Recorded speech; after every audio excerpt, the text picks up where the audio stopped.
इस वीडियो में हम पढ़ने वाले हैं क्लास 12th फिजिक्स की 3rd यूनिट के अंतर्गत हम पढ़ने वाले हैं चुंबकीय क्षेत्र में गतिमान आवेश पर कार्य करने वाला बल।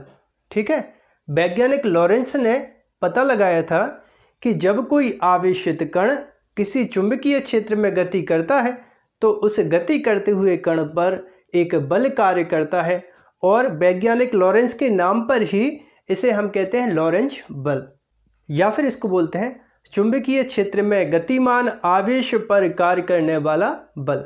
तब इसके लिए हम एक चित्र बनाते हैं। यहाँ देखिए, एक बनाते हैं एक्स अक्ष, एक बनाते हैं वाई अक्ष और ये जेड अक्ष। ठीक है, अब ये कौन सी अक्ष है? एक्स अक्ष। ये कौन सी अक्ष? वाई। और ये जेड अक्ष। तब क्या करना है, चुंबकीय क्षेत्र को हमें लेना है वाई अक्ष के अनुदिश। ये है चुंबकीय क्षेत्र की डायरेक्शन। ठीक है, वाई अक्ष के अनुदिश है चुंबकीय क्षेत्र और इस चुंबकीय क्षेत्र से थीटा कोण बनाते हुए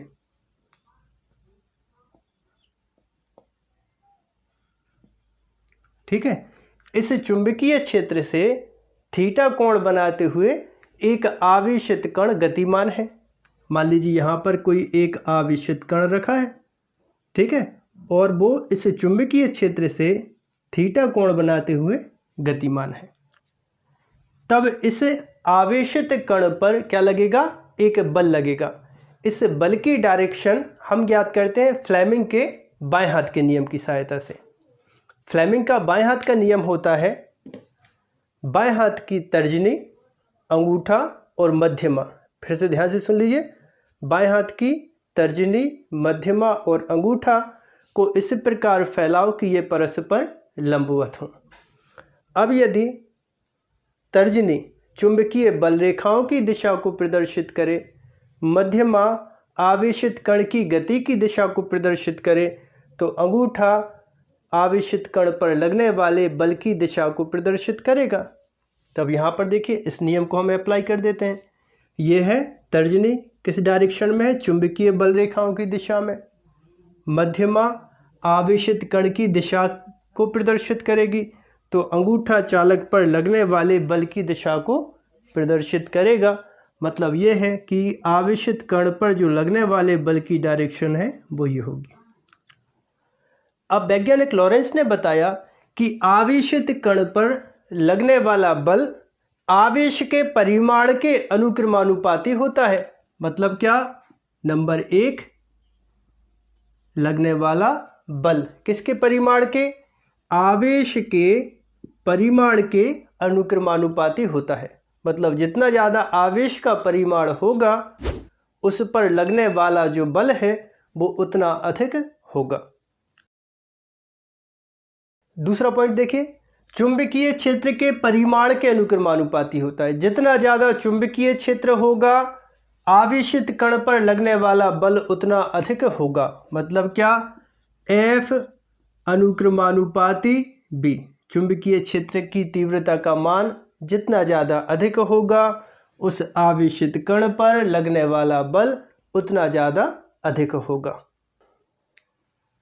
तीसरा पॉइंट देखिए, वेग के परिमाण के अनुक्रमानुपाती होता है। चुंबकीय क्षेत्र में गतिमान आवेशित कण का वेग जितना ज़्यादा होगा, ठीक है, जितनी ज़्यादा इसका वेग होगा उस पर लगने वाला जो लॉरेंज बल है उतना ज़्यादा अधिक होगा। तो तीसरा पॉइंट क्या हो जाएगा? F अनुक्रमानुपाती V। चौथा पॉइंट देखिए, चुंबकीय क्षेत्र और आवेशित कण के बीच में बनने वाले कोण के अनुक्रमानुपाती होता है। मतलब चौथा पॉइंट हो जाएगा F अनुक्रमानुपाती साइन थीटा। ठीक है, जहां थीटा क्या है? B वेक्टर और V वेक्टर के बीच का कोण है। अब चूंकि ये दोनों सदिश परस्पर लंबवत लिए जाते हैं तब इनके बीच का जो कोण होता है V vector cross V vector equal लेते हैं, यहाँ पर साइन थीटा लेते हैं। ठीक है, तो यहाँ पर V वेक्टर और V वेक्टर के बीच के कोण को क्या लेना है? Sine theta. तो कोण के अनुक्रमानुपाती होता है कौन? उनके बीच में लगने वाला चुंबकीय लॉरेंज बल। अब इन सब को मिलाकर लिख दें, तब ये बन जाएगा F अनुक्रमानुपाती Q B V sine theta. ठीक है, अब यहाँ पर देखिए अनुक्रमानुपाती का चिन्ह हटाएंगे तो कांस्टेंट आ जाएगा, तब ये बन जाएगा F बराबर K Q B V sine theta,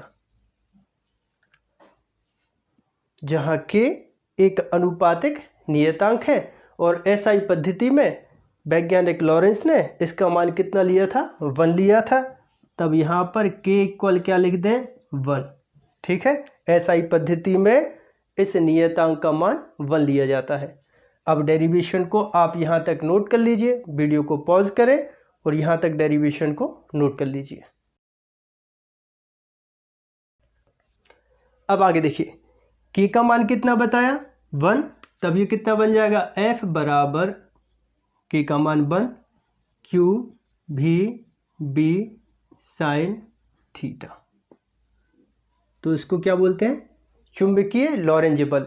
चुंबकीय क्षेत्र में गतिमान आवेशित कण पर लगने वाले बल के लिए ये व्यंजक है। अब देखिए चुंबकीय लॉरेंज बल की विभिन्न स्थितियां। स्थिति फर्स्ट देखिए, यदि V बराबर कितना है, 0 है, इसका मतलब क्या है कि जो आवेशित कण है वो इस चुंबकीय क्षेत्र में कैसा है, स्थिर है, गति नहीं कर रहा है। तब इस वेग का मान इस सूत्र में रख दें, तब कितना हो जाएगा, F बराबर Q गुणा 0 गुणा B साइन थीटा। तब F बराबर कितना हो जाएगा, 0। इसका मतलब क्या हुआ, यदि आवेशित कण चुंबकीय क्षेत्र में विराम अवस्था में है, ठीक है, या स्थिर अवस्था में है, गति नहीं कर रहा है, ठीक है ना, ये आवेशित कण है वो चुंबकीय क्षेत्र में कैसा है, स्थिर है, तब ऐसी स्थिति में उस आवेशित कण पर लगने वाले बल का मान क्या होता है, 0 होता है। ध्यान रखिएगा, 12th बोर्ड एग्जाम में ऑब्जेक्टिव टाइप या खाली स्थान में ये क्वेश्चन पूछा जा सकता है कि जब कोई आवेशित कण किसी चुंबकीय क्षेत्र में स्थिर होता है तब उस कण पर लगने वाला बल खाली स्थान होता है। कितना भरोगे, 0। ठीक है, स्थिति सेकंड देखो, यदि थीटा बराबर 0 डिग्री, ठीक है, या 180 डिग्री हो, ठीक है, यहाँ पर ये जो बनने वाले कोण का मान है कितना है, 0 डिग्री है या 180 डिग्री है, तब लॉरेंज बल कितना हो जाएगा, F बराबर Q V B sign 0।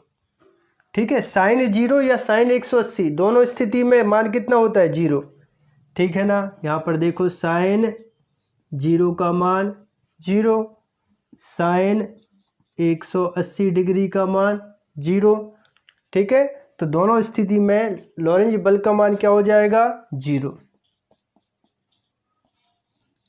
F का मान 0। क्या मतलब हुआ इसका, यदि आवेशित कण इस चुंबकीय क्षेत्र के साथ 180 डिग्री यानी चुंबकीय क्षेत्र के अनुदिश हो, जिस दिशा में चुंबकीय क्षेत्र उसी दिशा में गति करे, 0 डिग्री का कोण बनाते हुए गति करे, तब इस स्थिति में उस पर लगने वाला बल कितना होगा, 0। बिल्कुल बात समझ में आ रही है, जिस दिशा में चुंबकीय क्षेत्र है उसी दिशा में आवेशित कण गति करेगा तो उस पर लगने वाले लॉरेंज बल का मान कितना हो जाएगा, 0 हो जाएगा।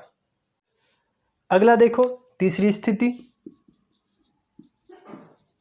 यदि थीटा बराबर 90 डिग्री हो, ठीक है, तब ये सूत्र क्या बन जाएगा, F बराबर Q V B साइन 90। अब साइन 90 का मान कितना हो जाएगा, साइन 90 बराबर होता है 1। तब चुंबकीय लॉरेंज बल कितना हो जाएगा, F बराबर Q V B, साइन 90 का मान 1 रख दिया, मतलब इस स्थिति में चुंबकीय लॉरेंज बल कैसा होगा, अधिकतम होगा। जब आवेशित कण चुंबकीय क्षेत्र के लंबवत गति करे, मतलब ऐसा है चुंबकीय क्षेत्र, ठीक है, इस डायरेक्शन में, ये है चुंबकीय क्षेत्र इस डायरेक्शन में, और आवेशित कण इस दिशा में एक्स अक्ष के अनुदिश गति करे, मतलब इनके बीच में थीटा का मान कितना हो, 90 डिग्री हो। तब ऐसी स्थिति में आवेशित कण पर कार्य करने वाला जो बल है वो अधिकतम होता है। ठीक है, 0 डिग्री या 180 डिग्री हो तो आवेशित कण पर लगने वाला बल 0, 90 डिग्री हो तो आवेशित कण पर कार्य करने वाला बल अधिकतम। अब यदि आवेशित कण पर लगने वाले बल की डायरेक्शन आपसे पूछी जाए तो इस पर हम वीडियो बना चुके हैं, ठीक है, जिसकी डिस्क्रिप्शन में लिंक है। फ्लेमिंग के बाएं हाथ के नियम से या दाहिने हाथ की हथेली के नियम नंबर 2 से आवेशित कण पर या चुंबकीय क्षेत्र में स्थित धारावाही चालक तार पर लगने वाले बल की दिशा ज्ञात की जाती है। तो आई होप आप सभी को वीडियो पसंद आया होगा। यदि आप सभी को वीडियो पसंद आया हो तो आप हमारे चैनल को सब्सक्राइब करें, वीडियो को लाइक करें और वीडियो को अपने दोस्तों के साथ शेयर करें। और कमेंट करके भी बताइएगा। आप लोग कमेंट करके नहीं बताते तो हमें पता ही नहीं चलता कि आप लोग को वीडियो पसंद आ रहे हैं कि नहीं आ रहे हैं। यदि आपको वीडियो पसंद आ रहे हो तो कमेंट जरूर कर दिया करो और वीडियो को लाइक भी कर दिया करो।